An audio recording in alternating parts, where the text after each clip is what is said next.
Ora viva, sejam todos bem-vindos! Qual é a relação que existe entre as profecias cronológicas e o testemunho de Jesus? O que é que quer dizer a expressão profecias cronológicas? Depois vocês vão ver que isto torna muito simples de entender.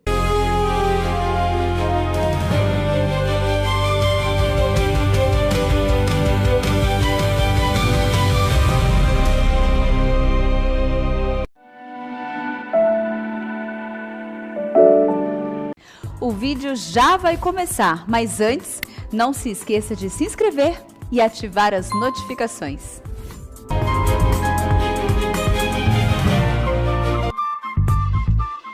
Do pífaro, da harpa, da cítara, do saltério, da gaita de foles e de toda a sorte de música, se prostraria, adoraria a imagem de ouro. E qualquer que não se prostrasse e não adorasse seria lançado na fornalha de fogo ardente. Há uns homens judeus que tu constituíste sobre os negócios da província de Babilónia, ok? E aqui, sabe o que é que isso mostra? Há uma expressão aqui em Portugal, não sei se vocês têm em Angola, sabe o que é isto? Dor de cotovelo. Nós usamos esta expressão quando alguém sente muita inveja de outra pessoa. Igualmente. Aqui também usa-se essa expressão. Usa-se essa expressão? Muito bem, sim senhor. Dor de cotovelo. E estes homens que foram fazer queixa ao rei Nabucodonosor dos judeus estavam certamente com dor de cotovelo. Sabem porquê? Porque no final do capítulo 2 de Daniel diz assim, Daniel 2,49, a pedido de Daniel, constituiu o rei a Sadraque, Mesaque e Abednego sobre os negócios da província da Babilónia. Daniel, porém, permaneceu na corte do rei. Então reparem, quem eram estes Sadraque, Mesaque e Abednego? Estes eram os nomes babilónicos de Ananias, Misael e Azarias, que vêm mencionados no capítulo 1 e no versículo 7. Porque em Daniel 1,7 diz, o chefe dos eunucos lhes pôs outros nomes, a saber a Daniel o de Beltesazar, a Ananias o de Sadraque, a Misael o de Mesaque e a Azarias o de Abednego. Então quem eram estes homens? Eram judeus, que estavam em Babilónia, ou seja, num país estrangeiro. Então porquê que estes homens ficaram com dor de cotovelo? Porque estes judeus tinham sido postos em funções de alta responsabilidade quando eram judeus, quando eram estrangeiros. E, portanto, isso criou dor de cotovelo nestes que eram certamente babilónicos. Então, aqui indiretamente eles estão a fazer uma crítica ao rei quando dizem lá, e volto a ler, portanto, no versículo 12 do capítulo 3 de Daniel, há uns homens judeus que tu constituíste sobre os negócios da província da Babilónia, Sadraque, Mesaque e Abednego, os nomes que lemos há pouco. Estes homens, ó rei, não fizeram caso de ti, a teus deuses não servem, nem adoram a imagem de ouro que levantaste. Sabem qual era o teor da acusação? Tu os constituíste em cargos importantes. Mas olha, esses que tu puseste lá nos cargos não te obedecem como nós te obedecemos. Ou seja, a mensagem era clara. Vê lá se os tiras dos cargos ou se os mandas matar. Já estamos fartos de ver essa gente. Já não os podemos ver à frente. Então havia aqui uma inveja velada, sim ou não? Claramente.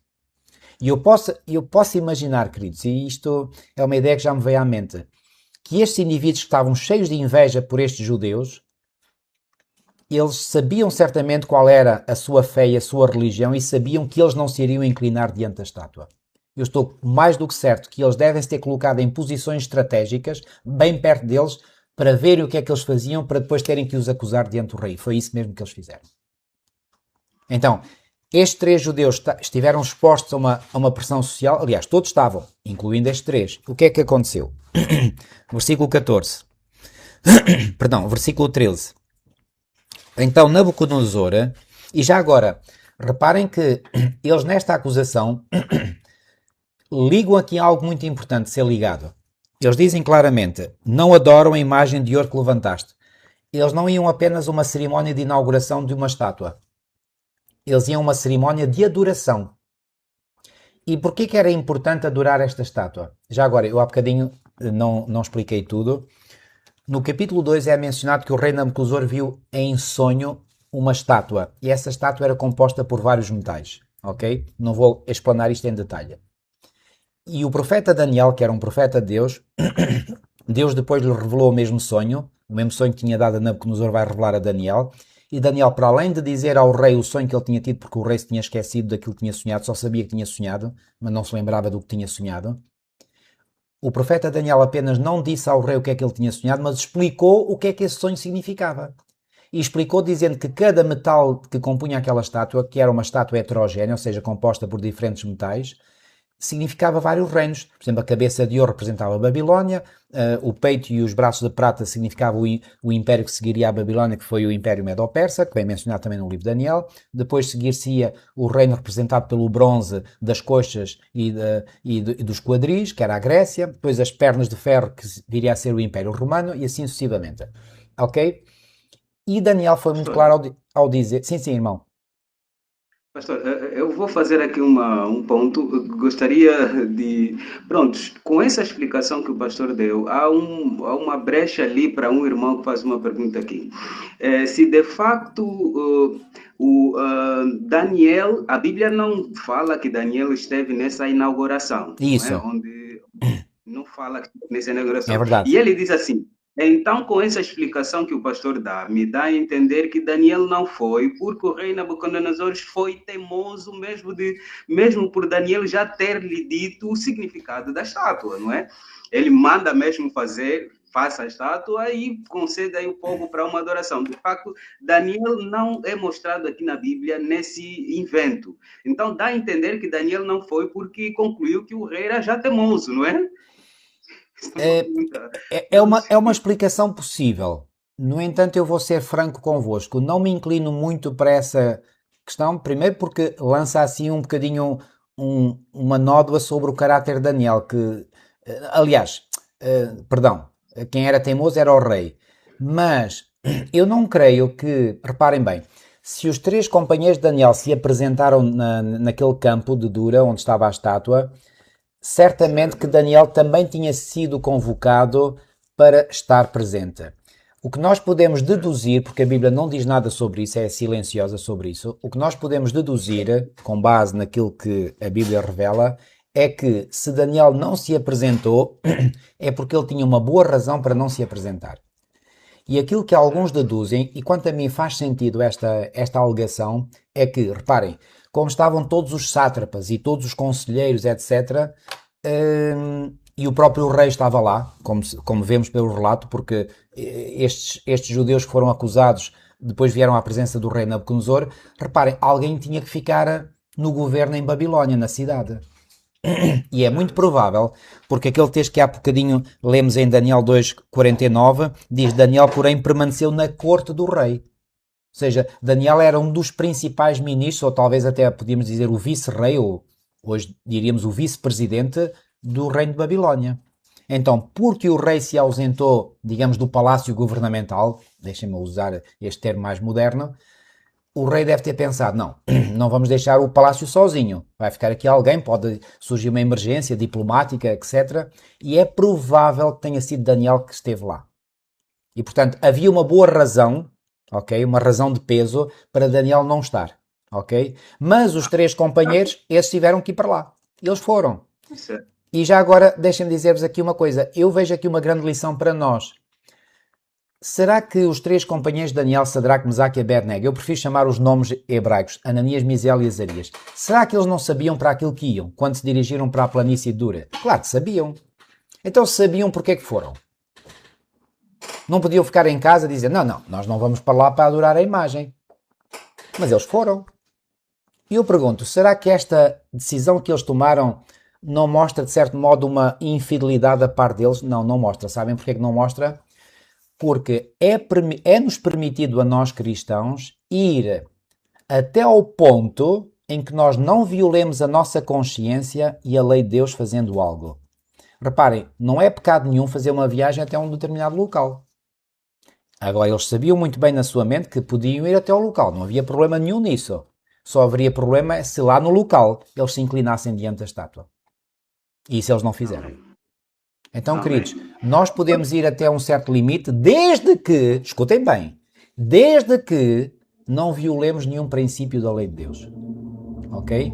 E mais, se eles tivessem ficado em casa e não tivessem ido à planície, que testemunho é que eles teriam dado? Nenhum. 0. Assim, pelo facto de terem lá ido e de não se terem prostrado diante da estátua, deram um testemunho que foi um testemunho que foi conhecido de toda a multidão que lá estava. Quando nós muitas vezes nos expomos ao risco, ao perigo, sem violar a consciência, nós aí damos testemunho. Se nós quisermos ficar num ambiente seguro, cómodo, confortável, aí podemos não dar testemunho nenhum. Então eu creio que esta é uma grande lição a reter na nossa mente. Mas voltemos à questão, portanto, aqui da pressão social. Eles estavam sujeitos à pressão social, não cederam. Olha o que eles vão dizer ao rei. O rei diz-lhes primeiro, versículo 13, Daniel 3:13. Então Nabucodonosor, irado e furioso, mandou chamar Sadraque, Mesaque e Abednego e trouxeram estes homens perante o rei. Portanto, o rei estava lá também, como eu disse há pouco. Falou Nabucodonosor e lhe disse, é verdade, ó Sadraque, Mesaque e Abednego, que vós não servis a meus deuses, nem adorais a imagem de ouro que levantei? Não servis a meus deuses. Então, ligado à adoração da estátua, também estava, digamos, uma adoração a Deus. E já agora, porquê que estes... Mas vamos continuar aqui a ler, depois eu explico mais tarde. Diz assim, portanto, porque vós não servis a meus deuses, nem adorais a imagem de ouro que levantei. Versículo 15.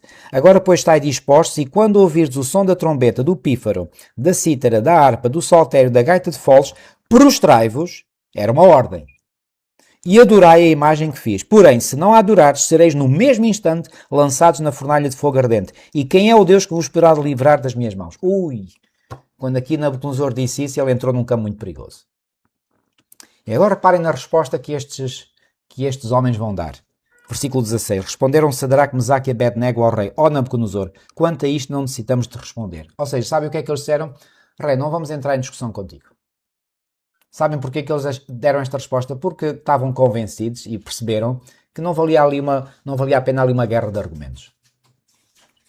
O que é que eles fazem? Marcam a sua posição de forma calma, tranquila, e dizem, a nossa decisão é esta, rei. Agora faz o que tu quiseres. Olhem só, versículo 17. Se o nosso Deus, a quem servimos, quer livrar-nos, ele nos livrará da fornalha de fogo ardente e das tuas mãos, ó rei. Se não, ou seja, se Deus não nos livrar, fica sabendo, ó rei, que não serviremos a teus deuses, nem adoraremos a imagem de ouro que levantaste. Uau! Que posição extraordinária! Que posição extraordinária! Uau! Isto é mesmo uma pressão que se fazia ali no Império, não é? Muito grande. E agora reparem, versículo 19. Então Nabucodonosor se encheu de fúria e, transtornado o aspecto do seu rosto contra Sadraque, Mesaque e Abednego, ou seja, ele deve ter ficado com o rosto vermelho como um pimentão. Sei lá, havia a raiva que aflorava ao seu rosto. Ui, eu fico raivoso com aqueles homens. Porquê? E os homens tinham respondido calmamente, tinham sido educados, usado uma linguagem calma, tranquila, foram educados com o rei. Agora, marcaram posição. E foi isto que trouxe ira e fúria ao rei. Porque eles marcaram a posição e deram claramente a entender que dessa posição não se desviariam nem para a direita nem para a esquerda. A mim isto é uma enorme lição e um enorme conselho para nós. Perante toda a pressão que pode ser feita sobre nós, nós temos que calmamente, serenamente, no temor do Senhor, dizer, esta é a minha posição, não abdico. Quando Pedro e outros... Sim, irmão, por favor. E essa questão da fidelidade desses três jovens abre aqui um parêntese para nós, adventistas do sétimo dia, que somos chamados no tempo do fim como Israel espiritual. Ora, e a questão que se coloca ali é, diante da fidelidade desses jovens, onde estavam o povo de Israel? Porque boa pergunta. O rei Nabucodonosor levou cativo não só os três jovens, mas também o povo de Israel. Exatamente. E diante disso estavam os outros povos de Israel. Essa pergunta é muito fácil de responder, irmão. O outro povo de Israel, porque como disse muito bem, não foram só Daniel e Ananias, Misael e Azarias foram levados cativos para a Babilónia, foram levados milhares de judeus. Onde é que estavam os outros? Pois bem, estavam lá na multidão e ajoelharam-se também. Sabe o que é que isto significa? Que no tempo do fim, quando a pressão for mais forte, há muito poucos que vão permanecer fiéis. Muitos vão ceder. A pressão é tão grande, tão forte, tão poderosa, que muitos não conseguem aguentar e cedem. Isto faz-me arrepiar. E sobretudo faz-me arrepiar por mim mesmo. Será que eu poderei ser uma dessas pessoas que perante a pressão vou ceder? Eu não quero. E Deus sabe que eu não quero. E eu acredito que Deus também está a preparar a mente e o coração dos seus filhos para os fortalecer psicologicamente, mentalmente, espiritualmente, para que quando vier a pressão eles se possam manter firmes. Reparem, eu acredito que estes 3 companheiros de Daniel não cederam à pressão, não é porque naquele mesmo dia eles oraram a Deus. Não, eles já tinham uma vida de comunhão com Deus já há anos. E, portanto, o seu caráter estava solidificado em Deus. E no momento da prova, eles souberam manter-se firmes. Não pensem que nós vamos suportar a prova só digamos, fazendo uma preparação ali uns dias antes da prova. Não. Não se iludam com essa ideia, queridos. A nossa preparação tem que ser diária, constante. E se nós constantemente buscarmos a Deus, nos firmarmos na sua palavra, exercitarmos a obediência a Deus, sempre recorrendo à sua graça e ao seu poder, aí vamos ganhando força cada vez mais, vamos crescendo, vamos fortalecendo, vamos ganhando músculo espiritual, digamos assim, e aí quando vierem as crises, então aí teremos a força suficiente para nos mantermos firmes e não cedermos. Reparem a Pedro e aos apóstolos, quando lhes foi feita a injunção: acabei de pregar do nome de Jesus, não faleis mais desse nome. E a resposta deles, muito serena, foi: olha, avaliai o que é que nós devemos fazer, mas importa mais obedecer a Deus do que aos homens. E quando eles saíram da presença dessas autoridades, sabem o que é que eles fizeram? Ainda foram pregar mais intensamente o nome de Jesus. Ou seja, foram fazer exatamente o contrário daquilo que tinham sido obrigados a não fazer. Amigos, quando Deus está connosco e nós temos a certeza que o Senhor nos fortalece, venha quem vier, nós iremos em frente. Ok? Amém. Então aqui creio que este texto bíblico responde à pergunta: perante a pressão social, o que é que vamos fazer? Vamos ceder? Não? Se nós queremos ser de Deus, não podemos ceder, temos que nos manter firmes. Muito bem, outra questão?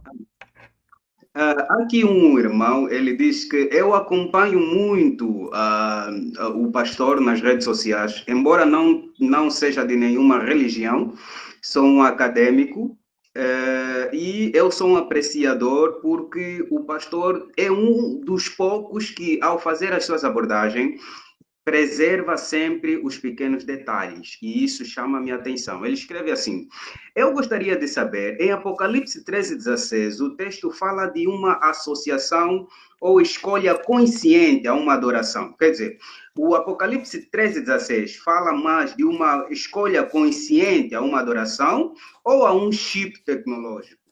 E se for sim, caso for sim, como fica, por exemplo, a questão da coerção, a ignorância, a rejeição à vontade de Deus? Ou seja, ele diz aqui, diante dessa explicação brilhante que o pastor dá sobre pressão psicológica, como poderíamos, da escolha desses 3 jovens, também ele diz assim, como fica o respeito ao livre-arbítrio dentro desse contexto? Outra boa pergunta.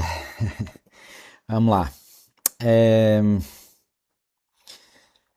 Livre-arbítrio. Vou começar pelo fim, se me permitem. Deus deu o livre-arbítrio a todas as suas criaturas. Okay? Isto é ponto assente. Mas, para preservar o livre-arbítrio das suas criaturas, é que Deus teve necessidade de enviar o seu Filho unigênito, para que todo aquele que nele cresce não perecesse, mas tivesse a vida eterna. Porquê que eu digo isto? Reparem, vamos ver aquilo que está escrito em Gênesis no capítulo 2 e também em Gênesis 3. Pensem comigo e tentem visualizar aquilo que eu irei apresentar. E já agora outro parênteses aqui, porque há muitos que acham, não vou dizer que é o irmão que fez esta pergunta, que não é certamente, mas há muitos, infelizmente, mesmo profetas cristãos, que acham que os primeiros 11 capítulos do livro de Gênesis são um mito, são uma lenda. Pois bem, como é que nós podemos rebater esse argumento? É muito simples. Porque em Mateus 19, Jesus disse: não tendes lido que no início o Criador os fez homem e mulher, e por isso deixará o homem pai e mãe, se unirá à sua mulher e serão os dois uma só carne. Qual era o texto que Jesus estava a citar? Está em Mateus 19. Qual era o texto que Jesus estava a citar em Mateus 19? Não era lá o texto de Gênesis 2? E particularmente quando ele citou textualmente o texto de Gênesis 2:24, quando diz: deixará o homem pai e mãe, se unirá à sua mulher e serão os dois uma só carne. Então pergunto, então se Jesus citou o texto de Gênesis, o relato da criação, será que Jesus considerava o texto como sendo fidedigno ou apenas um mito ou uma lenda? O que é que acham? Põe a pergunta para vocês refletirem. Acham que Jesus pegava o que é um mito, o que é uma lenda? É uma coisa que é inventada, quer dizer, é algo que não tem substância sólida, portanto é algo que não é verídico, não é factual. Acham que Jesus disse dele próprio, eu sou o caminho, a verdade e a vida. Então acham que Jesus, que é a verdade, iria basear-se num mito, numa lenda? Isso não faz sentido nenhum. Então, se Jesus utilizou o texto do relato da criação, é porque considerava o relato da criação como sendo um relato fidedigno. Estão-me a acompanhar? Mas, em Mateus 24, Jesus disse, assim como foi nos dias de Noé, assim será nos dias da vinda do Filho do Homem. Porque assim como foi nos dias de Noé, comiam, bebiam, casavam e davam-se em casamento, até ao dia que Noé entrou na arca e não perceberam até que veio o dilúvio e os levou a todos. Então, o que é que Jesus estava aqui a fazer? A citar o texto de Gênesis capítulo 6. E capítulo 7 também, que fala do dilúvio. Então, Jesus considerava esse relato como sendo fidedigno, sim ou não? Claro que sim. Há pessoas que dizem, aquela história de... Isso deve ser histórias para as crianças, histórias de fantasias, de um homem que caiu ao mar e depois houve um grande peixe ou uma baleia que o engoliu e ele teve 3 dias lá no ventre da baleia. Isso é histórias da carochinha. Quem é que hoje, com o mínimo bom senso, com uma mente racional, vai acreditar nisso? Bem, quando eu vou a Mateus 12, por exemplo, já agora aproveito para... Há pouco eu referi, não li, mas agora permitam-me ler este texto, Mateus 12, a partir do versículo 39, diz assim: Ele, porém, respondeu, uma geração má e adúltera pede um sinal, mas nenhum sinal lhe será dado senão do profeta Jonas. Porque assim como esteve Jonas 3 dias e 3 noites no ventre do grande peixe, assim o Filho do Homem estará 3 dias e 3 noites no coração da terra. Então Jesus considerava que a história de Jonas, de ter estado 3 dias e 3 noites no ventre do grande peixe, era uma história verídica, sim ou não? Se era uma história falsa, então Jesus cometeu um grande equívoco. E se Jesus cometeu um grande equívoco, então Jesus é enganador, é mentiroso. Então ele não é a verdade como disse que é. Estão a ver as implicações que isto tem? Então se Jesus pegou na história de Jonas e mais, não apenas confirmou a veracidade da história de Jonas, mas fez uma analogia, juntou 2 acontecimentos, o acontecimento de Jonas lá do passado com o acontecimento dele passar, como ele diz aqui, 3 dias e 3 noites no coração da terra. Ou seja, a sua morte e ressurreição. E será que a morte e a ressurreição de Jesus também é um mito? Bom, se quiserem ir por aí, vão. Eu não vou. Então, reparem, não se pode ligar um acontecimento que é uma lenda ou um mito, não é, com um acontecimento real. Não, é um acontecimento real que lança luz sobre outro acontecimento real. Então, o relato da criação é um relato fidedigno? Absolutamente. Porque se quiserem rejeitar o relato da criação, como alguns fazem, não é? Uma vez eu até falando com um sacerdote católico romano, ele me disse isso mesmo. O relato da criação, isso é um mito, é uma lenda. Não, não é. Então se eu tiver que rejeitar os primeiros 11 capítulos de Gênesis, então também tenho que rejeitar Jesus. Porque Jesus, quando deu a entender que esse relato era fidedigno, Jesus estava a mentir. Se Jesus mente, então não é fidedigno, não é digno de confiança. Então, se o fundador do cristianismo não é digno de confiança, eu tenho que mandar o cristianismo todo ao caixote do lixo. Estão a ver as implicações que isto tem? Creio que às vezes há pessoas que não conseguem pensar, raciocinar de forma lógica e dizem-se cristãos e depois aceitam, quer dizer, coisas horrorosas como esta. Não, aquilo é um mito, aquilo é... irmãos, eu já disse a algumas pessoas, olha, 2 uma. Você tem a escolha, porque Deus dá o livre-arbítrio, lá está, estamos a falar do livre-arbítrio. Você tem a escolha. Ou você escolhe acreditar nisso, ou você se diz que é cristão, professa ser cristão, e aceita aquilo que Cristo ensinou, ou então se não quer acreditar que tem essa escolha, por favor, não diga que é cristão.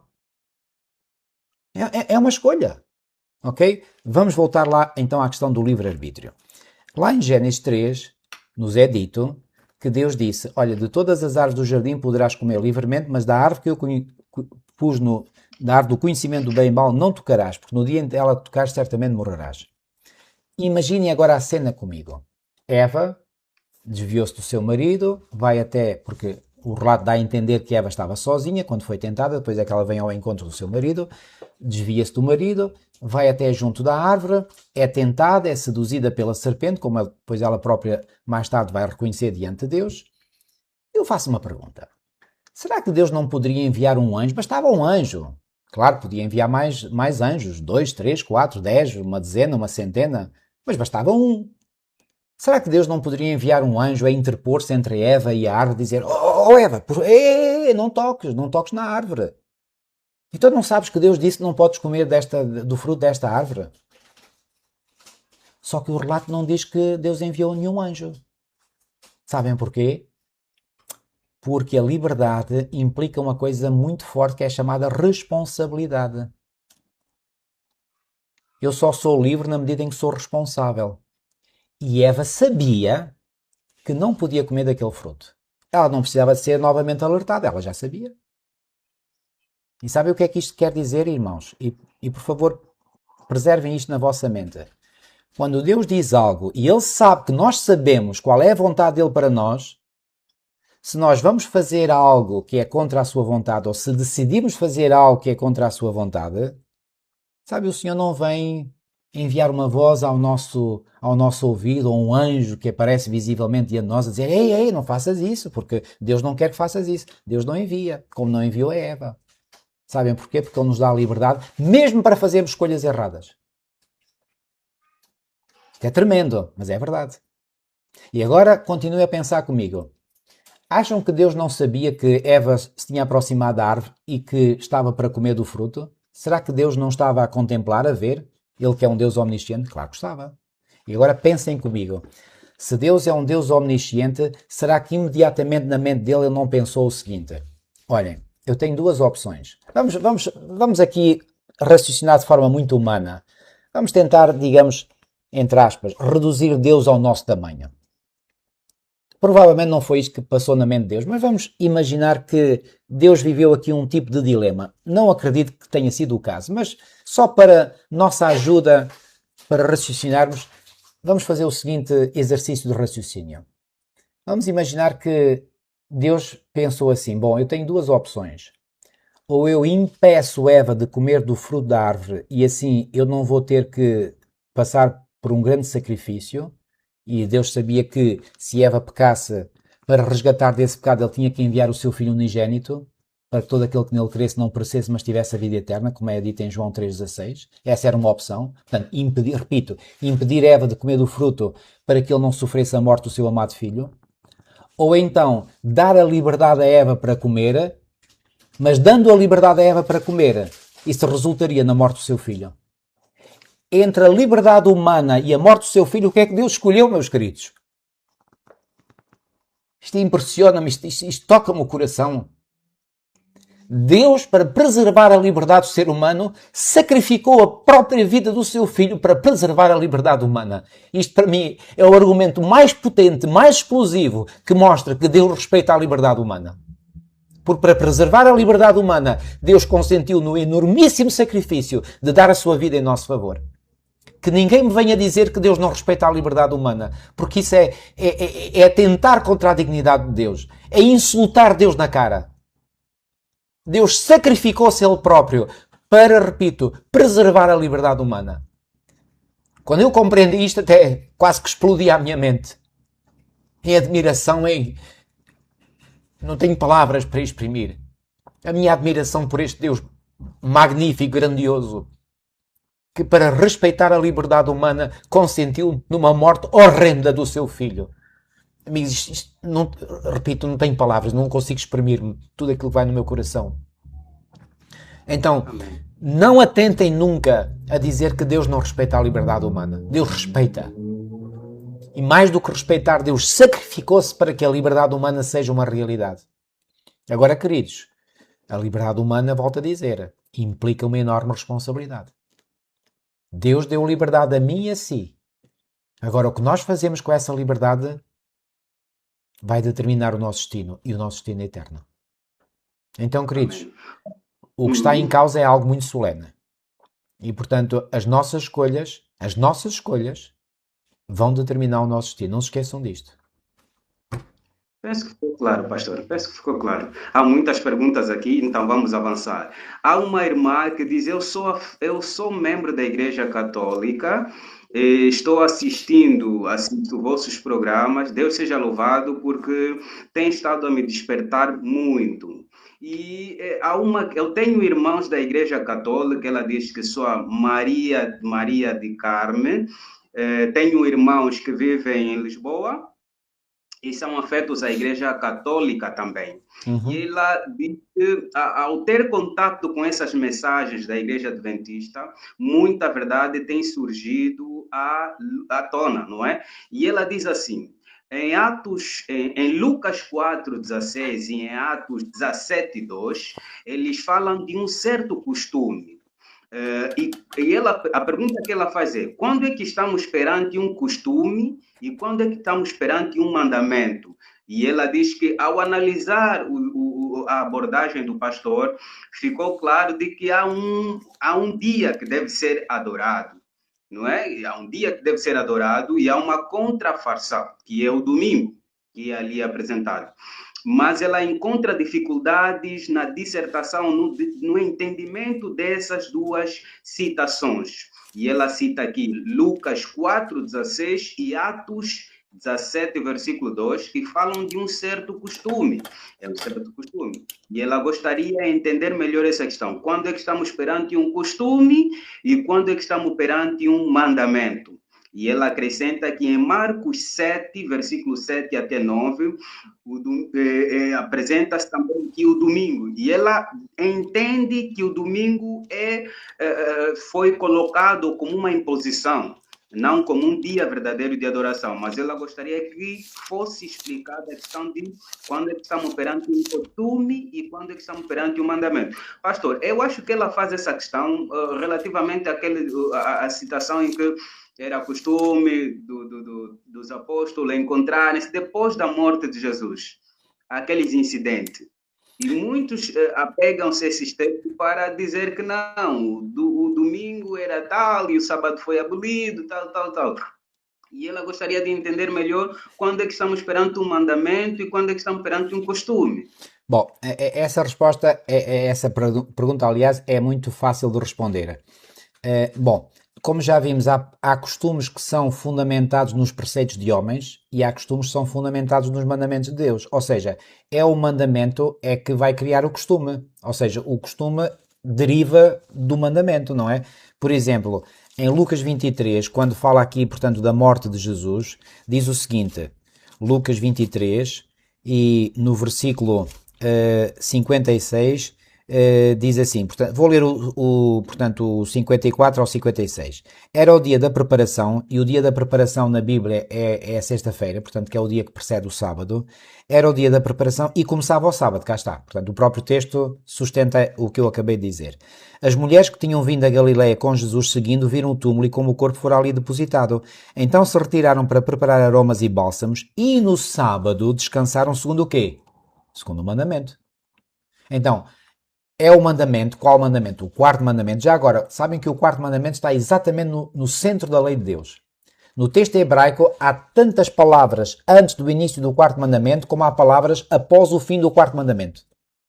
Então reparem, eu não sei quantas palavras, mas vamos imaginar 30 palavras. 30 palavras antes do quarto mandamento, 30 palavras depois do quarto mandamento. Atenção, não é 30, só dei este número como exemplo, ok? Então, isto mostra que o sábado está mesmo no centro da lei. E sabem, na mentalidade dos povos do antigo Médio Oriente, não apenas dos judeus, mas de todos, tudo o que era importante ficava no centro. Então o facto do sábado, do quarto mandamento, estar no centro da lei de Deus, mostra que o sábado é, por assim dizer, o fundamento de toda a lei. E sabem porquê que é o fundamento de toda a lei? Por uma razão muito simples. É o único mandamento que contém o nome do legislador. E apresenta a função dele, o Criador, dos céus, da terra, do mar e tudo quanto neles há. Ok? Portanto, e reparem, não é por acaso que este mandamento tem sido o alvo do ódio de Satanás. Porque quem aceita este mandamento, aceita a soberania de Deus. Ok? Aceita que Deus é o Criador de todo o universo, que é o seu Criador, que é o seu mantenedor, e portanto isso deita por terra as pretensões satânicas. Ok? Por isso o diabo tem um ódio ao sábado. Mas, é o único mandamento que começa com a palavra lembra-te. E porquê que acham que começa pela palavra lembra-te? Porque Deus, na sua omnisciência, sabia muito bem que esse mandamento iria ser esquecido. E por isso ele diz, lembra-te. Quando um pai ou uma mãe diz ao filho, lembra-te do que eu te disse. O que é que ele está a dizer? Podes-te esquecer do que eu te disse? Lembra-te. Nenhum outro mandamento começa com a palavra lembra-te. Só o quarto. Então isto já já nos dá um indício de que Deus, na sua omnisciência, sabia muito bem que ao longo da história este mandamento iria ser esquecido. Estão a ver? E tem sido. Tem sido, ok? Então, o que é que está na base, o que é que vem depois? O que está na base é o mandamento, e esse mandamento cria um costume. Agora, há costumes que são baseados em mandamentos de Deus e há costumes que são baseados em mandamentos de homens. A nós de escolher. Muito bem, pastor. Ela acrescenta aqui, ela sorri mesmo perante isso. Ela diz assim, pastor, aproveitando esse gancho, eu não consigo entrar em contato com os meus irmãos para falar dessa verdade. Porventura, caso chegue o fim e eles na inocência não se apercebam da beleza e da santidade do sábado, ainda assim serão colocados no inferno? Essa é a pergunta que ela faz aqui. Boa pergunta. Muito boa pergunta. Muito boa pergunta. É assim, sabem, é para que ninguém fique na ignorância que Deus quer que a sua mensagem e o seu evangelho sejam apresentados em todo o mundo. E o próprio Jesus, no sermão profético, que é o sermão registrado em Mateus 24, ele fez uma profecia magnífica que eu gosto muito, e essa profecia está em Mateus 24, 14. E isto são palavras de Jesus, vão-se cumprir, queridos. Aliás, eu até digo mais, estão-se a cumprir neste momento. Louvado seja Deus por isso. E estas palavras dizem assim, portanto, de Mateus 24, 14. E será pregado este evangelho do reino por todo o mundo, para testemunho a todas as nações. Ou seja, não há nenhuma nação que não vá ouvir a pregação do evangelho. E então, e eu acrescento, não está lá no texto, mas eu acrescento, então, e só então, virá o fim. Então, quando é que nós podemos esperar que o fim da história humana, tal como está a decorrer, aconteça? Quando este evangelho tiver sido pregado a todas as nações. Para testemunho a todas as nações. Atenção, o texto não diz que todas as nações vão aceitar o evangelho. O texto diz que o evangelho será pregado a todas as nações. Ao ser pregado a todas as nações, reparem, ao ser dada informação, as pessoas ficam de posse de uma informação e aí essa própria informação como que os obrigará a fazer uma escolha.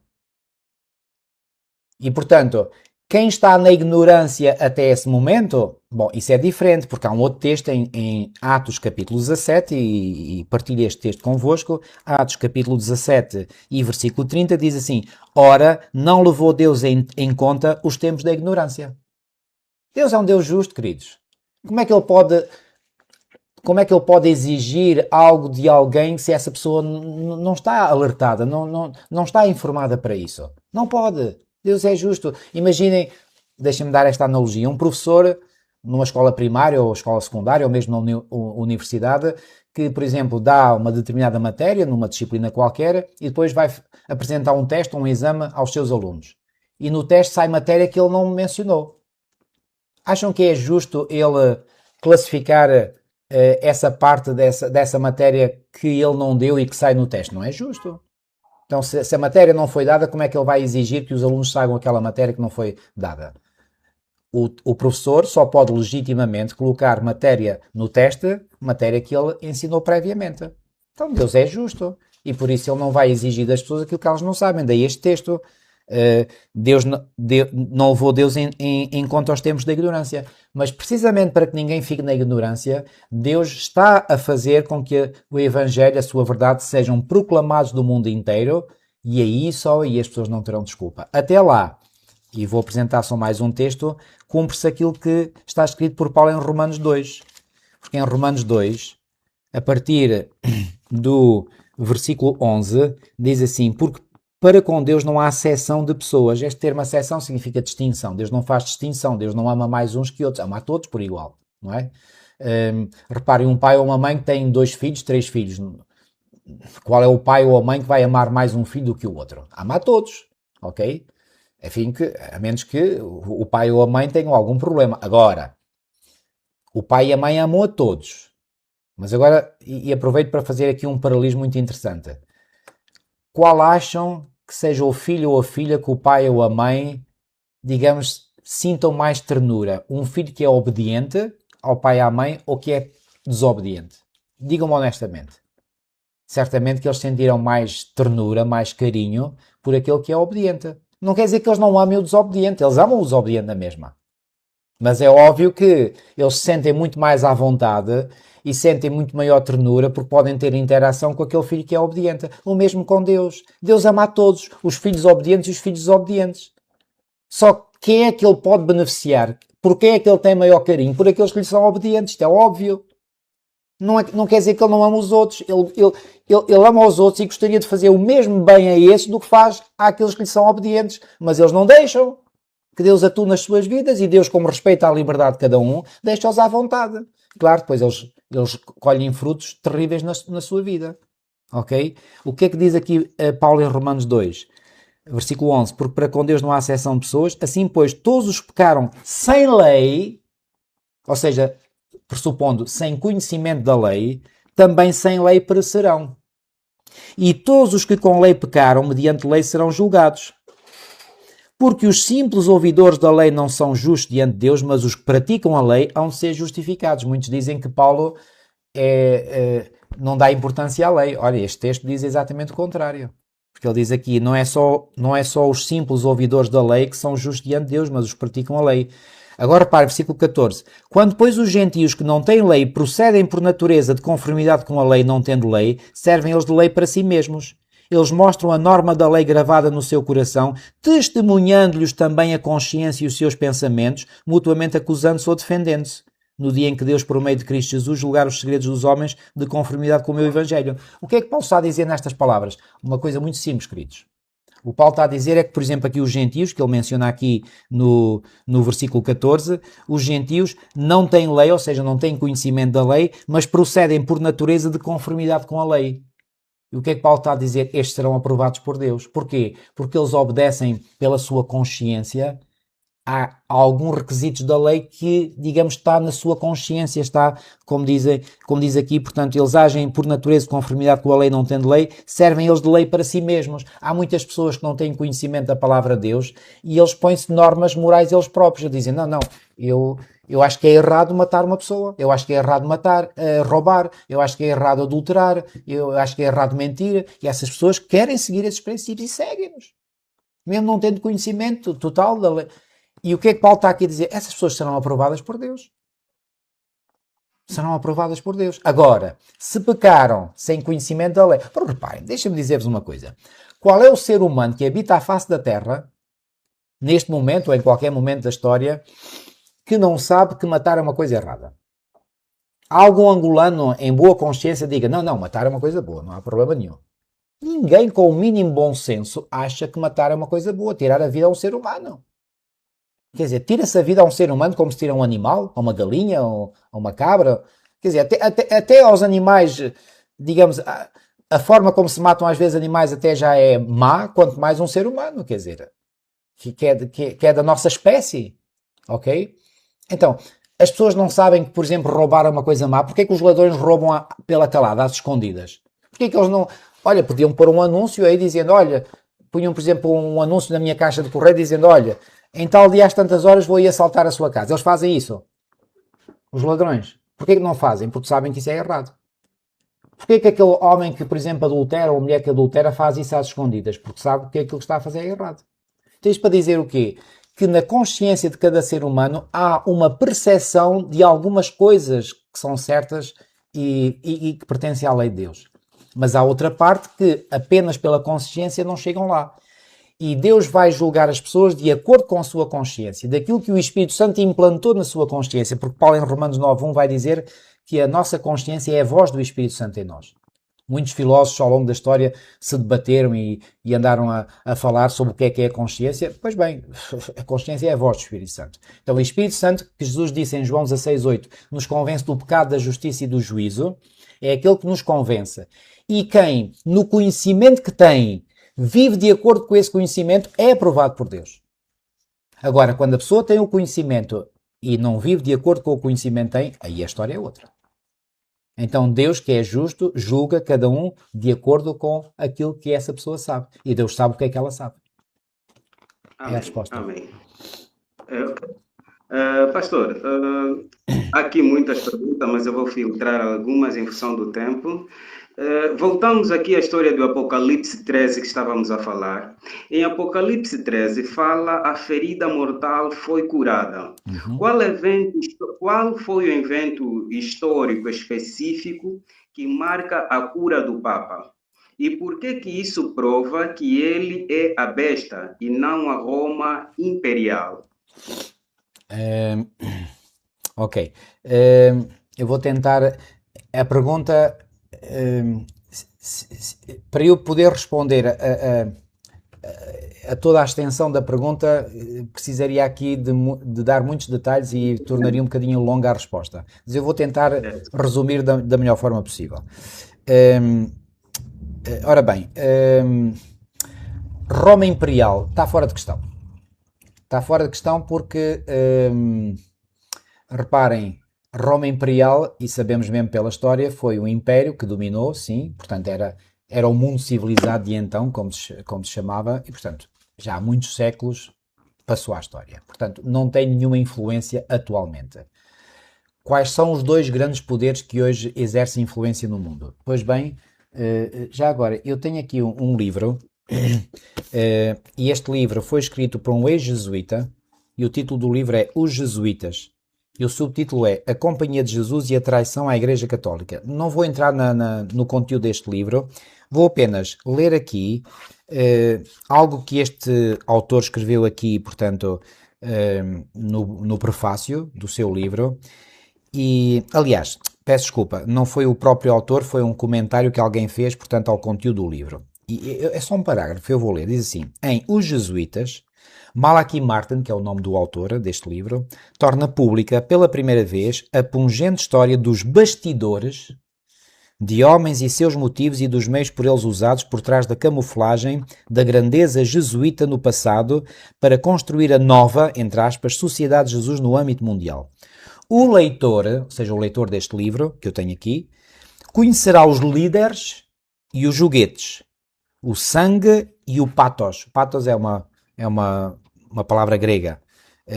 Pathos, digamos, qualquer coisa que significa, por exemplo, uma coisa doentia, de onde vem a palavra patologia, estão a ver? A política, as traições e as humilhações. E agora reparem, as campanhas de vendas enlatadas que se estendem de Roma e de Washington para o mundo e que mascaram uma missão estranha e destruidora. Por que é que são aqui mencionados os nomes destas duas cidades, Roma e Washington? E diz de Roma, ou seja, a partir de Roma, ou com proveniência de Roma e Washington. Por que é que acham que estas duas cidades são aqui mencionadas? Roma é a sede do poder papal e Washington é a sede do governo norte-americano. Sabem por que é que eles dizem isto? Porque é a partir destas duas grandes capitais que se exerce o poder no mundo inteiro. São estes dois grandes poderes que hoje, no momento atual, dominam o mundo inteiro. Você diz, como assim? Isto tem muitos meios, muitos tentáculos, muitas organizações, muitas pessoas a trabalhar. Isto é uma rede é uma rede enorme.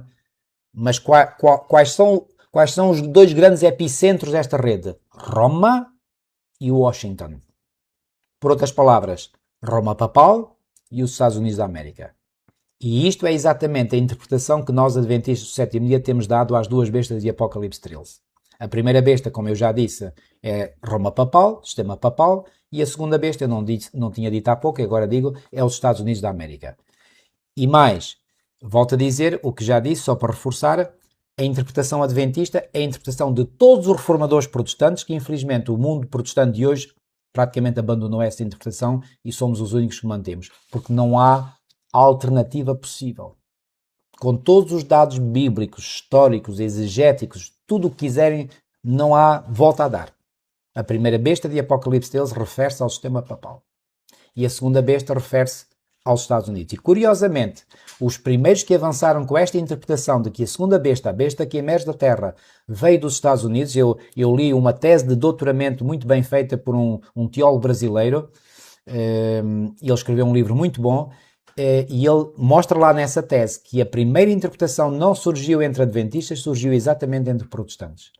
É verdade que ela depois foi apurada ou, digamos, digamos, como é que eu ia dizer, aperfeiçoada, digamos assim, por, digamos, adventistas, mas a essência da interpretação veio dos protestantes, não veio de nós. Então o que é que nós adventistas hoje fazemos? Não defendemos nada de novo que nós criamos, apenas preservamos aquilo que já vem de trás. Ok. Pastor, aproveitando isso aqui, muito rapidinho, há muitas interpretações relativamente ao Vicário Field Day, Sim. associado igual a 666. Isto ele diz assim, é um número romano, né? Isso é um número oficial usado pelo Papa hoje, ou é um título histórico? Só assim bem rapidinho, uma curiosidade. É algo histórico que o Vaticano tenta esconder, digamos, hoje, porque ao se aperceber que a partir desse título que foi usado historicamente, portanto, se fez essa interpretação, isso, claro, não ia ao encontro dos seus gostos, não é? E, portanto, punha em causa, digamos, a instituição, e então eles abafaram isso, ok? Mas que a expressão latina Vicarius Filii Dei e, portanto, dá somado 666, dá. É verdade, eu sei, e vou também dizer isto, que ao longo destas últimas décadas, ou de um século e meio, ou até mais, um século e meio, mais ou menos, muitas outras interpretações surgiram à volta do número 666, que vem mencionado no último versículo de Apocalipse 13. No entanto, algumas se revelam ser tão ridículas na sua interpretação, algumas já caíram completamente em descrédito, porque deram em nada, porque às vezes dava-se esse número aplicado a um presidente norte-americano, outras vezes dava-se, sei lá, mas tudo isso caiu por terra. A única que parece fazer sentido é essa interpretação, e há uma outra interpretação, mas que eu diria que é apenas complementar dessa Vicarius Filii Dei, que é o 6 na Bíblia tem um significado simbólico, que é a imperfeição humana, ao passo que o 7 simboliza a perfeição divina. Todo o livro do Apocalipse está composto à volta do número 7. São 7 igrejas. Pastor, este número refere-se a um homem. Que homem específico se quer dizer aí? Pois, atenção, que não é que o número se refira a um homem, diz é que é um número de homem, que é um bocadinho diferente, ok? Número de homem, ou seja, é um número de homem, ou seja, é um número que identifica um sistema que é humano. Ou seja, não é um sistema divino, de origem divina, é um sistema de origem humano, ok? Portanto, o texto que eu disse, que é o último versículo do Apocalipse 13, é o versículo 18, aqui está a sabedoria, aquele que tem entendimento, calcula o número da besta, pois é número de homem, ok? De homem. Ora, esse número é 666. Portanto, esta expressão aqui é número de homem, significa, portanto, que é algo que está relacionado com o ser humano. E o 6, já agora, lembram-se das medidas da estátua que eu falei há pouco? Lá da estátua de Nabucodonosor, era 60 côvados de altura e 6 largo, 6. Foram os babilónios que introduziram os chamados sistema sexagesimal, ok? Era tudo baseado no 6. Porquê é que ainda hoje nós temos, por exemplo, que uma hora tem 60 minutos? Porquê é que tem 60 minutos e não há ter 100? Ou não há ter 80, ou não há ter 70, ou não há ter 50? Porquê é que tem 60? É uma herança do sistema babilónico. Porquê é que o minuto tem 60 segundos? 60. Porquê é que a circunferência tem 360 graus, que é um múltiplo de 60? Ou seja, portanto, foram os babilónios que introduziram, portanto, esse sistema baseado no 6. Então reparem a importância que o número 6 tinha para os babilónicos. Ora, esta besta que emerge do mar é também chamada de Babilónia. E curiosamente, até o apóstolo Pedro, reparem que os católicos romanos dizem ter sido o primeiro Papa, é o mesmo apóstolo Pedro que em 1 de Pedro 5:13, diz assim, portanto está a escrever para a igreja e diz assim, eu vou ler o versículo anterior, o 12, por meio de Silvano, que para vós outros é fiel irmão, como também o considero, vos escrevo resumidamente, exortando e testificando de novo, que esta é a genuína graça de Deus, nela estáis firmes. Aquela que se encontra em Babilónia, também eleita, vos saúda, como igualmente meu filho Marcos. Espera lá, Então, mas Pedro está a escrever no tempo do Novo Testamento. Ele diz, há aquela que se encontra em Babilónia. Que Babilónia é esta? Mas a Babilónia histórica, literal, já tinha caído há muito tempo. Então qual é a Babilónia que Paulo está aqui a referir-se? Não pode ser, repito, a Babilónia histórica nem literal. Que Babilónia é esta? Quase todos os eruditos bíblicos reconhecem que esta Babilónia era uma referência à cidade de Roma. Então estão a ver, a própria Bíblia identifica Babilónia com Roma. Ok?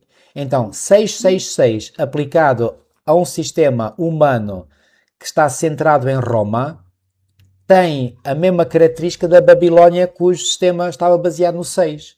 Então, é claramente um número humano. Ao passo que o 7 é o número da perfeição divina. Eu estava a dizer, Apocalipse, por exemplo, tem o número 7 nas 7 igrejas, nos 7 selos, nas 7 trombetas, nas 7 pragas. O livro divide-se em 7 grandes partes. Porquê? Porque a semana da criação só esteve completa quando veio o dia 7º. No dia 6º, Deus já tinha criado tudo, mas não estava completa. Faltava a assinatura divina e a assinatura veio com o dia de repouso. Então, 666 posso dizer que é, digamos, a trindade humana, a trindade do erro. Ok? Que eu acredito que é incorporada pelo sistema papal. Okay. Correto. Pastor, falou-se aqui, nós estamos a correr com o tempo, há aqui perguntas já ligadas ao nosso fórum adventista, de irmãos que escrevem também para nós, a preocupação que se tem estado a ver hoje a nível do mundo, e isso falando concretamente da China. Nós estamos a falar de Apocalipse 13, de marca da besta e de um sinal de obediência a Deus. E ele escreve dizendo assim, temos estado a notar a movimentação que tem estado a acontecer na China, nos Estados Unidos e agora na Inglaterra, sobre a identidade digital, o comércio eletrônico. E a grande preocupação que o internauta tem aqui é se esta movimentação de pagamentos a lojas, supermercados, por intermédio de controle do ID digital, já pode ser visto como uma avenida da introdução da marca da besta. A aceitação a este número, não é? Não é? Esta patente, controle do ID digital, já posso considerar como uma incursão à marca da besta. Essa é a preocupação que ele traz aqui. Muito bem. Eu há pouco esqueci-me de responder, já um irmão tinha, numa pergunta anterior, feito referência ao chip. Então, irmãos, deixem-me ser muito, muito claro convosco e direto. A marca da besta não tem nada a ver com chips. Não tem nada a ver com digitalização, nada. Mas ainda não concluí, deixem-me concluir. A marca da besta, como eu disse, tem a ver com a imposição obrigatória do descanso ao domingo, que é um falso dia de repouso. Isso é que é a marca da besta, ok? E quando essa imagem da besta, portanto, a besta, como eu disse, é o sistema papal. A imagem da besta é algo que emana desse mesmo poder papal. E como eu disse, portanto, esse próprio sistema papal reconhece que o domingo é uma marca que confirma a sua autoridade. Eles até vão ao ponto de dizer, o que é que prova que nós temos a autoridade? O simples facto de mudarmos a solenidade do sábado para o domingo. Eles reconhecem isso. Ok?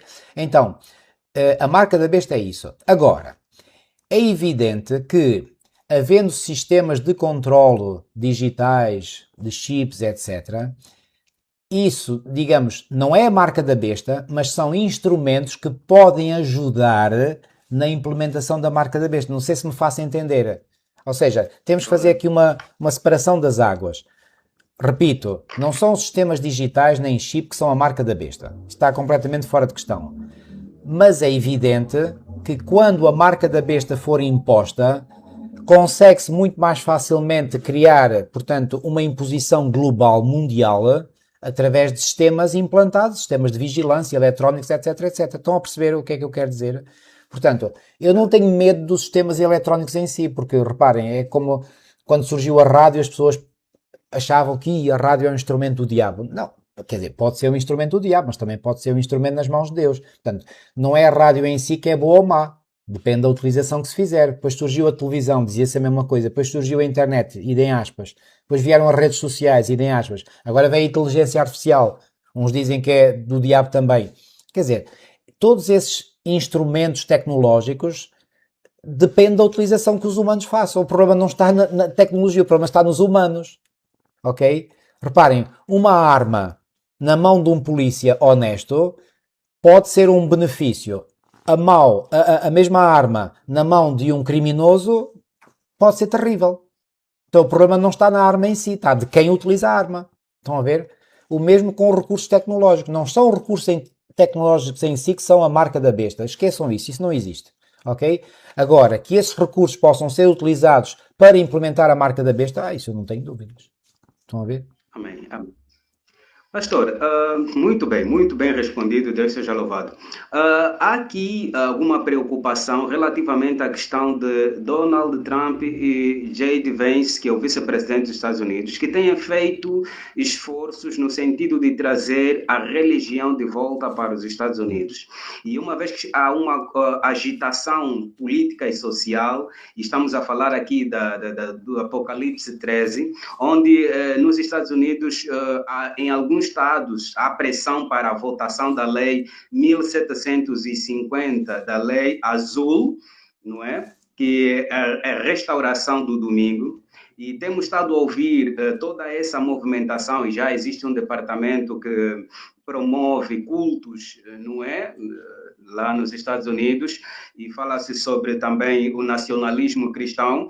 O que o pastor tem a dizer relativamente a essa agitação política religiosa e, sobretudo, agora vários discursos do presidente dizendo sobre devemos observar o sábado, que tipo de sábado é esse, se há uma contrafação, toda essa agitação aí sobre o nacionalismo cristão, e há escolas que agora obrigam-se a ler-se os 10 mandamentos e a fazer-se uma oração antes do início das aulas, não é? Enfim, como conseguimos entender isso à luz de Apocalipse 13? Muito bem, eu entendo isso de forma muito simples, que é o seguinte: toda esta agitação, e essa palavra está muito bem emprega, toda esta agitação ou movimentação, enfim, o que quiserem chamar, são sinais absolutamente inequívocos de que está em andamento o processo para a implementação da marca da besta, ok? Eu podia-vos mostrar, há um irmão moçambicano, ele tem um canal, agora esqueci-me agora o nome dele, Onésimo, creio que Onésimo. Ele faz um acompanhamento, eu nem sempre o acompanho, mas às vezes gosto de ver porque ele é claramente uma pessoa, portanto, que tenta acompanhar os acontecimentos e que, portanto, partilha depois o resultado das suas investigações, e eu já vi alguns vídeos dele muito bem documentados, e que, portanto, ele vai fazendo, digamos, uma sondagem, vendo como é que os acontecimentos estão a ir, e não há dúvidas absolutamente nenhumas. Há em movimento, e é um movimento com força, e está a ganhar cada vez mais força de dia para dia, para verdadeiramente se implementar com leis civis nos Estados Unidos a obrigatoriedade de fazer do domingo um dia de descanso, como eles dizem, um dia para a família, um dia para o planeta, um dia para a sociedade, etc. Os argumentos até são muito bonitos, mas o que está por detrás é terrivelmente maléfico, porque é uma tentativa de deliberar ou de decretar algo que vai diretamente contra a lei de Deus. Portanto, isto é a arrogância do homem no seu expoente máximo, de querer colocar-se no lugar de Deus, de querer ir contra algo que Deus deliberou. Isto é gozar de Deus na cara dele. Não é só gozar, é insultá-lo, claramente, não é? Deus diz, é o sábado o sinal entre mim e o meu povo. E as pessoas vêm dizer, não é nada como Deus quer, não é nada ao sábado, é o domingo. Isto é arrogância ao seu mais alto nível. E esta arrogância, nós sabemos de onde é que ela provém. Do mesmo ser que um dia se arrogou contra Deus, contra as leis de Deus, contra o governo de Deus. Esse ser é Lúcifer, que se tornou o diabo e Satanás. Então o espírito é o mesmo, queridos. Então, aquilo que está a acontecer atualmente é, repito, claramente um sinal de que a implementação da marca da besta está aí, digamos, ao virar da esquina.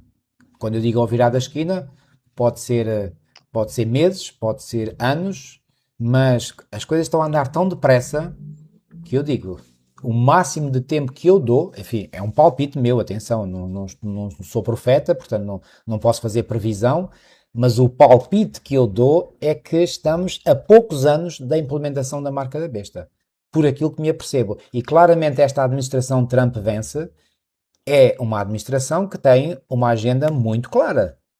Muito clara. E essa agenda é trazer, segundo eles dizem, a América de volta às suas raízes religiosas, que são protestantes. Mas, como o protestantismo, entretanto, já está tão ligado com o catolicismo, portanto, ao regressar a essas raízes protestantes, regressa-se a uma posição em que protestantes e católicos podem estar unidos e podem se unir. E vão se unir. Ok. Muito bem respondido e muito bem resumido. Pastor, há aqui muitos irmãos a mandarem saudações, há muitos irmãos aqui, a lista é enorme, não é? Há muitos admiradores do pastor aqui. No final, depois eu vou conceder. Já agora, para o pastor. deixa-me só, irmão, aqui interromper e dizer uma coisa. Pronto, eu percebo essa palavra admiradores, mas eu, muito honestamente, deixa-me dizer, e digo isto com todo o carinho e com todo o respeito por vós, mas eu não gosto de, digamos, ter admiradores. Eu gosto é de ser um instrumento nas mãos de Deus para que as pessoas possam admirar a Jesus, que é o Salvador. Não sou eu que tenho que admirar o Senhor Jesus. Agora, eu percebo, atenção, e não estou a criticar essa expressão nem quem a disse. O que eu quero aqui deixar claro é que o meu trabalho não é um trabalho feito em meu nome e para mim. Eu quero apenas e só ser um instrumento nas mãos de Deus para trazer honra e louvor ao seu nome, não ao meu nome. Ok? Amém. Tá igual aconteceu a Daniel na corte do rei de Babilônia, não é? És tu, e ele diz, não, há um Deus nos céus que Exatamente. revela. Não. A honra é toda para ele, para o chefe. Eu sou apenas um servo do chefe. Muito bem, caralho. Pastor, há uma preocupação aqui, já que estávamos a falar sobre a questão da movimentação e agitação da política social e do contexto dos Estados Unidos. Recentemente, o Dr. Ben Carson fez uma entrevista na qual fez as seguintes declarações. Não tem nada na Constituição norte-americana que separa a igreja do Estado. Donald Trump é o escolhido de Deus para salvar a América. Devemos incluir os 10 mandamentos nas escolas e nas instituições. Ou seja, ele remata dizendo, precisamos voltar ao princípio da mentalidade comum. Essa, de facto, é a última pergunta que fazemos aqui ao pastor. Isto, de facto, fere contra os princípios do espírito de profecia, porque o espírito de profecia, no livro Desejado do Grande Conflito, diz que não há união entre a política e a religião. Como conseguir entender uma figura tão proeminente da Igreja Adventista trazer um discurso tão ecumênico assim? Será que não estamos perante uma igreja adormecida face à movimentação do decreto dominical? Bom, obrigado pela pergunta, deixem-me ser muito claro na resposta e vou ser muito direto. Já agora, em primeiro lugar, deixem-me dizer, eu sempre tive, desde que conheci ou ouvi falar, quer dizer, conheci por ter ouvido falar, porque não o conheço pessoalmente, mas sempre tive uma grande admiração pelo Dr. Ben Carson, não apenas como médico neurocirurgião, mas quando ele entrou na política também acompanhei algumas das suas declarações, das suas atitudes, decisões e sempre apreciei e de certo modo continuo a apreciar o homem. Contudo, isso não significa que eu o venero ou considero que é um Deus, não é? Aliás, nós adventistas do sétimo dia apenas veneramos Deus ou queremos venerar Deus. Nenhum ser humano merece qualquer veneração da nossa parte. Portanto, aprecio o Senhor. Se ele efetivamente disse essas coisas, digamos, o mínimo que eu posso dizer é que ele terá sido um pouco infeliz nessa afirmação. É verdade que às vezes também há afirmações que se fazem e não tendo em conta o contexto podem ser distorcidas. Não sei se é o caso ou não, atenção, não pronuncio porque eu não ouvi essas declarações, portanto não posso pronunciar a 100%, mas é assim, o Dr. Ben Carson não é a voz da Igreja Oficial, não é a voz oficial da Igreja Adventista do Sétimo Dia, mas como membro da Igreja, portanto, ele tem a liberdade que tem para dizer o que ele quer, o que ele pensa. Aliás, esse é um princípio fundamental da democracia norte-americana, que é a liberdade de pensamento, a liberdade de expressão. Cada cidadão, e a nossa Igreja reconhece também a cada membro da Igreja, a liberdade de cada um a exprimir aquilo que sente na sua consciência. Portanto, o Dr. Ben Carson é o único responsável pela declaração que fez. Agora, não podemos avaliar as declarações de um homem e, digamos, avaliar o todo pela parte, não é? Portanto, a Igreja Adventista não pode ser avaliada pelas declarações que o Dr. Ben Carson fez.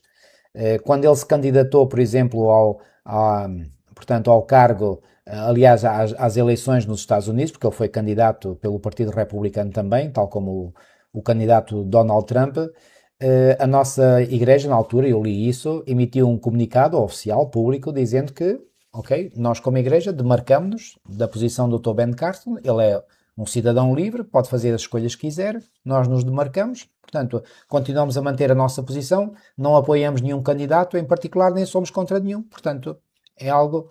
Portanto, Dr. Ben Carson tem a liberdade para dizer o que quiser, ok? Agora, eu acredito que naquilo que ele disse, portanto, baseando naquilo que o irmão acabou de ler, há certamente aí algumas verdades, só que talvez ele esteja a dizer as coisas de uma forma mais generalista para não entrar, digamos, em confronto direto, digamos, com as pessoas. Por exemplo, ele fala da Constituição. Confesso que nunca li a Constituição dos Estados Unidos, já li o seu preâmbulo sim, mas a Constituição toda não. Mas se ele diz que não há uma distinção entre Igreja e Estado, bom, há quem diga que sim, ele agora diz que não. Eu não posso ser juiz nesta matéria porque, como eu digo, não conheço, mas provavelmente, digo eu, o que ele quererá dizer é que, a haver essa distinção, se calhar ela não é muito clara, ou seja, não é muito... Deixa-me usar aqui uma expressão que se usa muito tempo, não é muito pão, queijo. Ou seja, essa separação pode ser algo que está implícito na Constituição, mas não é explícito. E provavelmente aquilo a que o Dr. Ben Carson fez referência é que isso não é explícito na Constituição. Mas o facto de não ser explícito não quer dizer que não seja implícito. Não sei se me faço perceber, ok? Agora, penso que a compreensão geral que os americanos têm e que eu também tenho, embora não sendo norte-americano, é que a Constituição norte-americana defende, se não de forma explícita, pelo menos de forma implícita, a separação clara entre Igreja e Estado. Isso sim. Ok? Agora, quanto às outras declarações, enfim, não pronuncio, isso é da responsabilidade dele. A minha fé não está dependente de um homem, portanto, o que é que o Dr. Ben Carson possa dizer ou deixar de dizer, isso não me afeta a minha fé. E, portanto, acho que não deve afetar a fé de ninguém. Eclesiastes 12 diz que Deus trará ao juízo todas as obras, quer Nem sejam mais. boas, sejam más. Muito obrigado. E Paulo também diz em Romanos 14:12, cada um de nós dará contas de si mesmo a Deus. Pronto. Certo. Muito bem, pastor, muito bem. Muito bem pela resposta. O nosso objetivo aqui é despertar as pessoas à luz da verdade, o que está a acontecer e o que precisamos fazer à luz da palavra de Deus para sermos salvos. A palavra de Deus diz: está chegando a hora e agora é esta em que os verdadeiros adoradores adorarão o Pai de espírito e em verdade. De facto, o Senhor Deus nos chama a uma adoração, a obediência a Deus. Quando estamos perante um conflito iminente entre as forças do bem e as forças do mal, onde as forças do bem querem levar as pessoas ao seu lado para serem as forças do bem, estamos a dizer a escolha dos 10 mandamentos e a observância do Santo Sábado, como reconhecimento da autoridade de Deus. E Satanás quer levar as pessoas a uma contrafação, que é o domingo, que é a sua patente, e, consequentemente, levá-los à destruição. Mas, de facto, o Senhor nos chama aqui para expandirmos a mensagem do Senhor, e o pastor Paulo Cordeiro tem sido um dos pastores, não é, que tem estado na linha de frente, não é, com esse ministério. Ele também tem um canal que estuda as lições da Escola Sabatina, de dizer que a Escola Sabatina é um esboço retirado da Bíblia, não é um estudo isolado, mas é um esboço retirado da Bíblia, e também tem compartilhado mensagens de despertamento, não é?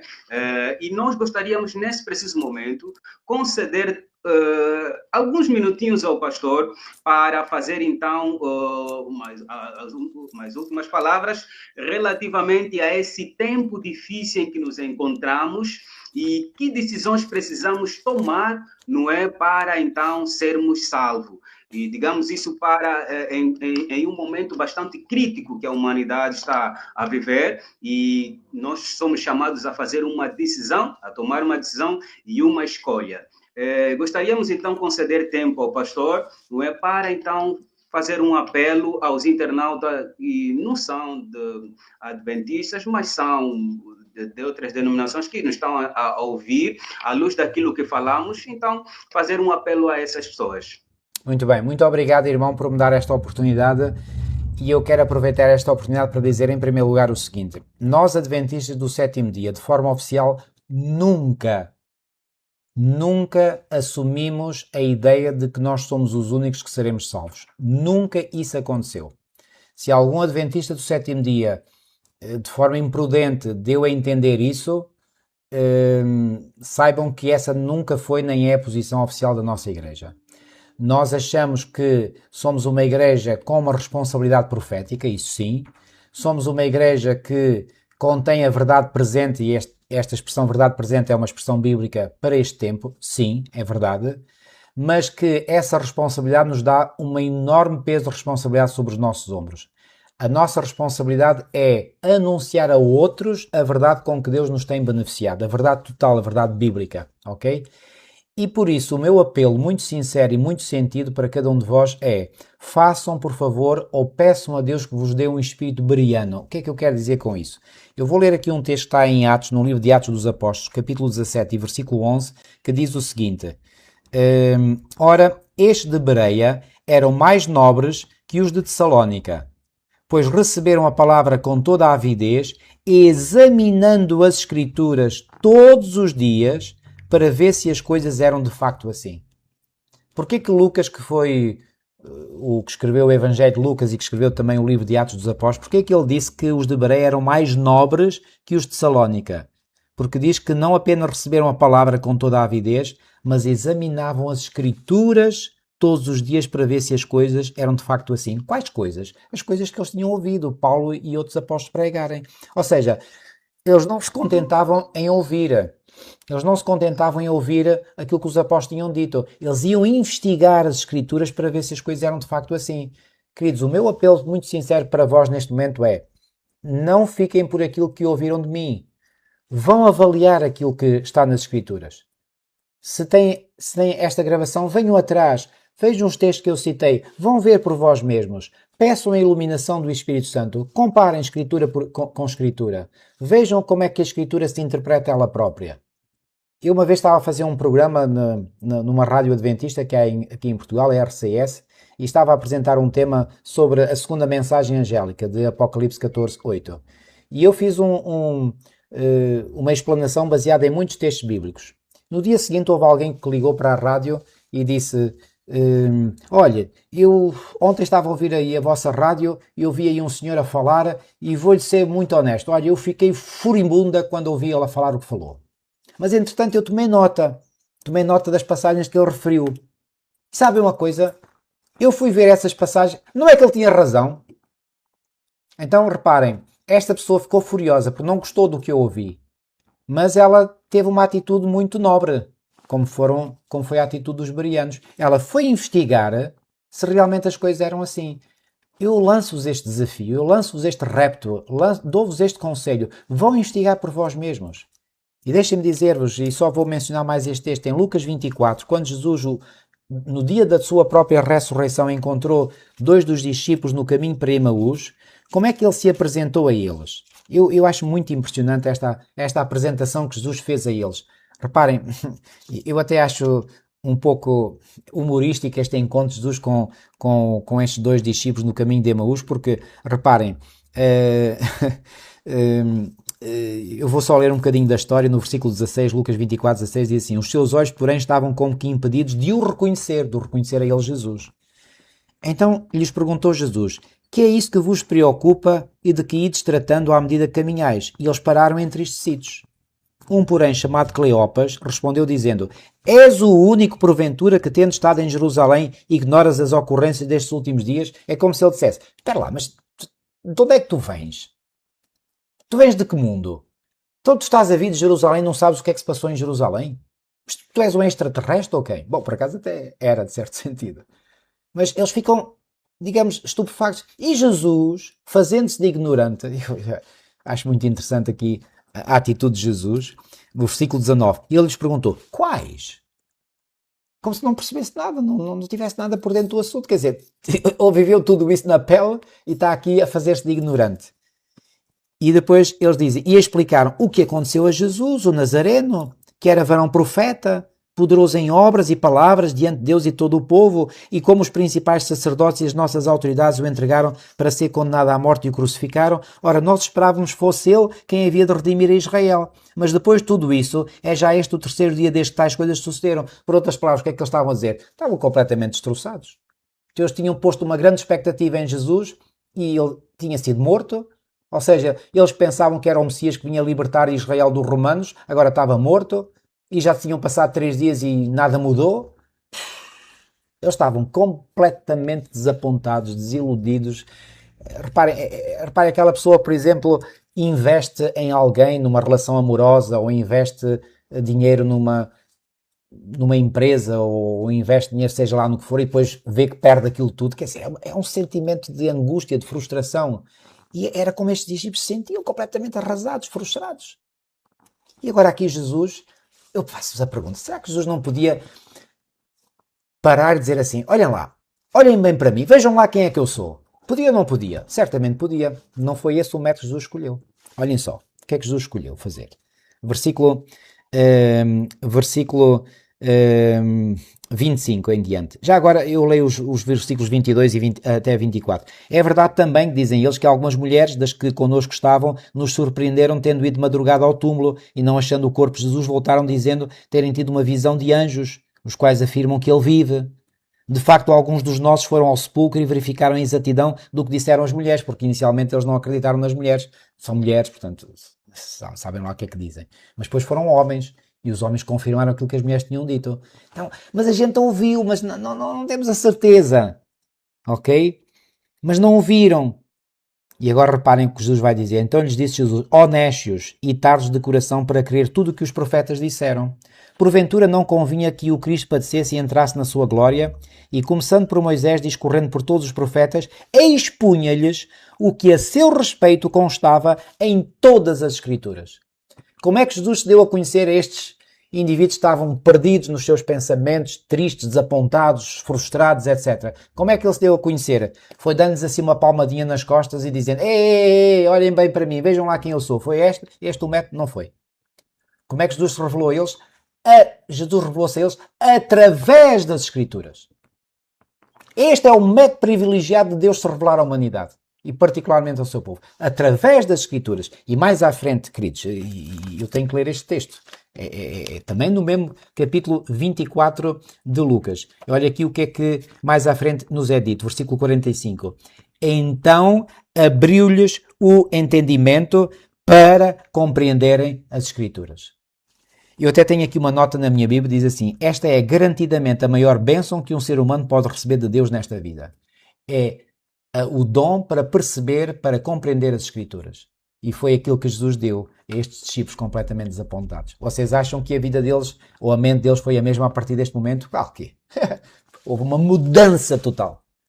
E de pessoas desapontadas, desiludidas, desapontadas, tristes, frustradas, tornaram-se homens que foram usados de uma forma poderosíssima para proclamar o Evangelho e as verdades divinas. Queridos, Deus quer fazer o mesmo consigo hoje. Então, como é que você pode chegar a esse momento de ser usado por Deus de forma poderosa? Primeiro tem que compreender as Escrituras. Como é que vai compreender as Escrituras? Estude-as. Faça como os bereanos. Investigue para ver se as coisas são assim. Não acredite naquilo que eu disse. Vai investigar. E eu tenho a certeza que se você investigar, vai chegar ao conhecimento da verdade. Porquê? Porque Jesus disse: e conhecereis a verdade, e a verdade vos libertará. Ok? E está em João 8:32. Sabe o que é que estas palavras de Jesus significam? Que é possível conhecer a verdade. E conhecereis a verdade. Foi o autor da verdade que disse que é possível nós conhecermos a verdade. Então, do fundo do coração, eu desejo que vós possais investigar as Escrituras. Nunca o façam sem pedirem a orientação do Espírito Santo. Digam, Senhor, por favor, envia o teu Espírito Santo, que é o Espírito da verdade, para eu compreender as Escrituras. E vou-vos dizer, se vocês fizerem isso, vocês tornar-se-ão grandes conhecedores da palavra de Deus e, sobretudo, grandes missionários pela causa do Evangelho, pela causa de Deus. Que Deus vos abençoe grandemente. Amém, amém. Deus seja louvado, pastor. Deus seja louvado por essas palavras. E nós estamos a viver um tempo que só a Escritura deve ser aberta, porque de facto a palavra de Deus nos liberta, nos transforma e nos restaura. Deus seja louvado por essas palavras bastante inspiradoras, que a graça do Senhor continue abençoando o pastor e a sua família e que continuem apostando fortemente nessa causa, que é a expansão do Evangelho até que Cristo volte. Amém. Amém. Nós agradecemos, pastor, por esse tempo bastante proveitoso que o Senhor decidiu partilhar conosco. Foram momentos de qualidade, aprendemos muito com a palavra do Senhor e também com as experiências do pastor. Gostaríamos de contar com o pastor na medida do possível, mais vezes. E gostaríamos também de estender saudações a toda a família adventista ali em Portugal. Amém. Muito obrigado, irmão. Muito obrigado. Retribuo os cumprimentos para toda a família adventista aí em Angola. Amém, amém, pastor. De certeza que esse trabalho vai servir para abençoar muita gente, despertar muita gente e guiá-los para a luz. Amém, amém. Ok. Tá bom, pastor. Então, nesse momento, antes de nos despedirmos, gostaria de pedir ao pastor para nos conceder uma oração aqui antes de encerrarmos a palavra do Senhor. Muito bem. Nosso querido e amado Pai, a Ti seja dado toda a honra e todo o louvor, porque Tu és merecedor disso mesmo. Senhor, obrigado pelo Teu enorme sacrifício na cruz do Calvário em nosso favor. Senhor, a cruz continua, Senhor, a tocar os nossos corações e, sobretudo, aquilo que Tu consentiste nessa cruz. Obrigado, Senhor, porque é por esse sacrifício tão grande que Tu consentiste em nosso favor que nós temos a esperança, podemos ter a esperança legítima. Não é uma utopia, não é um sonho, é uma realidade. Nós podemos ter a certeza, já hoje, de termos através desse Teu sacrifício expiatório a certeza da vida eterna. Senhor, louvamos de todo o nosso coração por isso. E, Senhor, Tu sabes que é nosso desejo, meu e deste irmão Samuel, que o maior número de pessoas, Senhor, possam conhecer a Tua verdade, como nós já tivemos o privilégio de conhecer e ainda estamos num processo de aprendizagem, porque não podemos dizer que já sabemos tudo, porque a Tua palavra é uma fonte inesgotável de sabedoria. Então, Senhor, que outras pessoas possam vir a conhecer mais da Tua palavra e, acima de tudo, que através dela possam vir a conhecer a Ti e que possa ser um conhecimento pessoal. E Tu disseste, Senhor, que a vida eterna é esta, que Te conheçam a Ti. E como é que nós te podemos conhecer a Ti? Através da Tua palavra. Tu não te revelaste pela Tua presença física àqueles discípulos em Emaús. Tu te revelaste a eles através da Tua palavra. Este é o método de eleição que Tu usas ainda hoje para te revelares a todos os seres humanos. Então, Senhor, que aqueles que estiveram a acompanhar este programa possam sentir no seu desejo, no seu coração, um desejo ardente, como estes discípulos de Emaús acabaram por dizer, não nos ardia em nós o coração quando ouvíamos todas estas coisas, que eles possam também, Senhor, sentir um desejo ardente de irem à busca, de investigarem para ver se as coisas são de facto assim. Comparem Escritura com Escritura e assim possam vir a um conhecimento completo e harmonioso da verdade que Tu revelas na Tua palavra. E assim possam vir aos Teus pés e entregarem-se completamente a Ti como seu Salvador pessoal e possam assim ser salvos pela Tua graça. Abençoa, Senhor, todos estes queridos que possam ouvir este programa. Fortalece-os em Ti. É o que eu humildemente peço e pela fé Te agradeço em nome de Jesus. Amém. Amém, amém. Muito obrigado, pastor, por esses momentos. Que Deus seja louvado. Amém. E muito obrigado, irmão, pelo seu gentil convite. Muito obrigado.